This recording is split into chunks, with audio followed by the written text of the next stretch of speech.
If you watched a Western in the 1960s, there was a face you couldn't forget. Craggy, weathered with eyes that had seen things. A voice like gravel and whiskey. A presence that made every other man on screen look soft by comparison. He didn't need to raise his voice or throw a punch to dominate a scene. He just stood there and you believed he could kill you without blinking. His name was Lee Marvin. And he wasn't acting tough.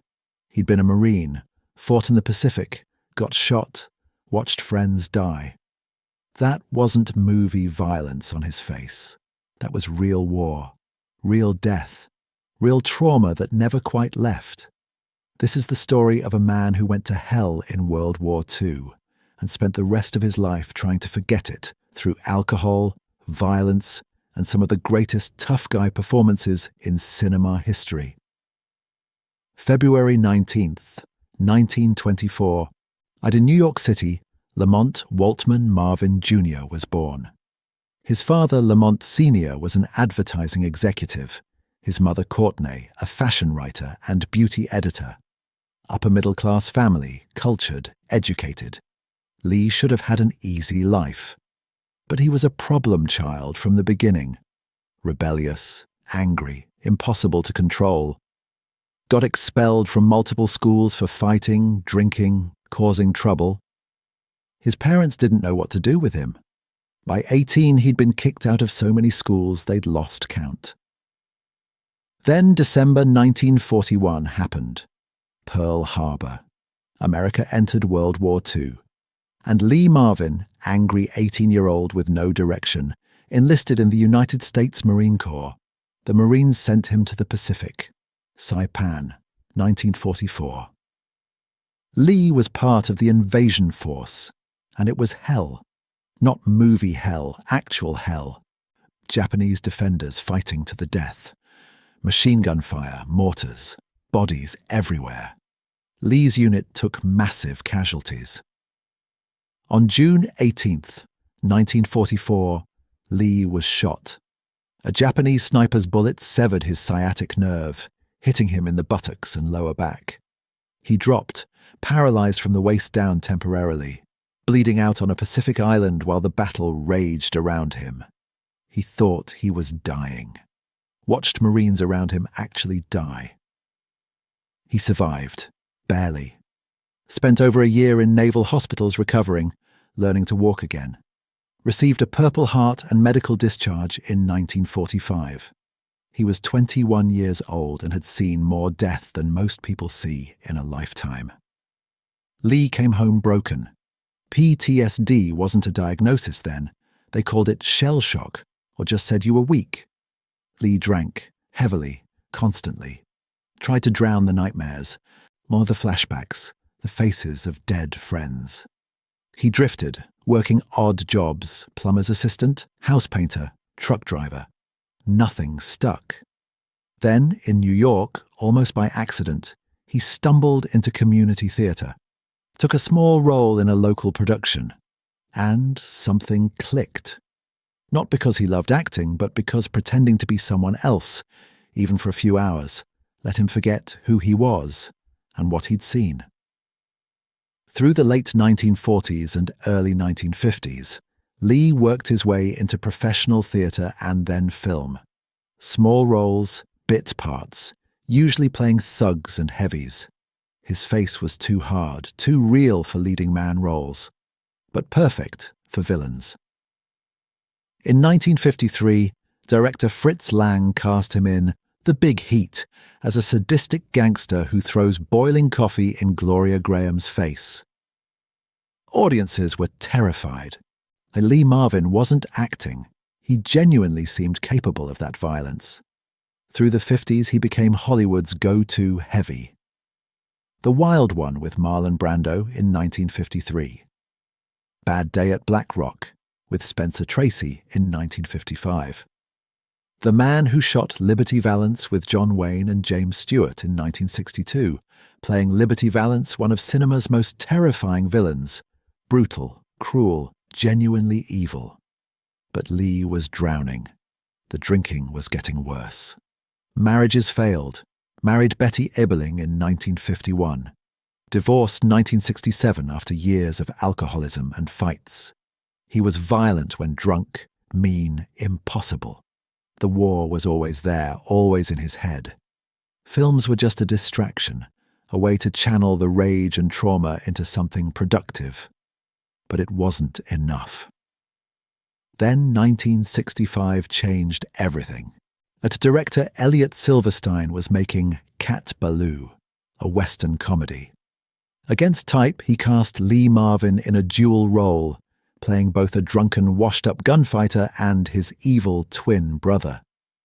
Lee brought genuine pathos to the drunk, using his own alcoholism, his own failure, his own self-loathing, and somehow made it funny. Dark, painful comedy. Cat Ballou was a surprise hit, and Lee Marvin won the Academy Award for Best Actor in 1966. At 42, the guy who'd spent 15 years playing forgettable villains was suddenly an Oscar-winning star. This led to his greatest role. The Dirty Dozen in 1967, playing Major Reisman leading a group of criminal soldiers on a suicide mission in World War II. Lee brought absolute authenticity. He'd lived it, survived it. Then, Point Blank in 1967, John Borman's experimental crime thriller. Lee played Walker, a man hunting revenge across Los Angeles. Cold, methodical, almost inhuman.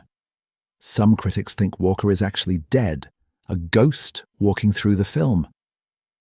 Lee's performance was minimalist, terrifying, perfect. And The Wild Bunch in 1969 with Sam Peckinpah. Wait, that was William Holden. Lee did Hell in the Pacific instead, alone on an island with Toshiro Mifune, two soldiers from opposite sides of World War II trying to survive together. Raw, minimal, powerful. His biggest commercial success came with Paint Your Wagon in 1969, an unlikely musical western. Lee couldn't really sing, but that rough voice worked perfectly for the character.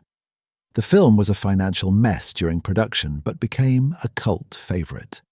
Lee got paid a fortune, and through the 70s he remained a top tough guy star. Monte Walsh in 1970, playing an aging cowboy. Prime Cut in 1972.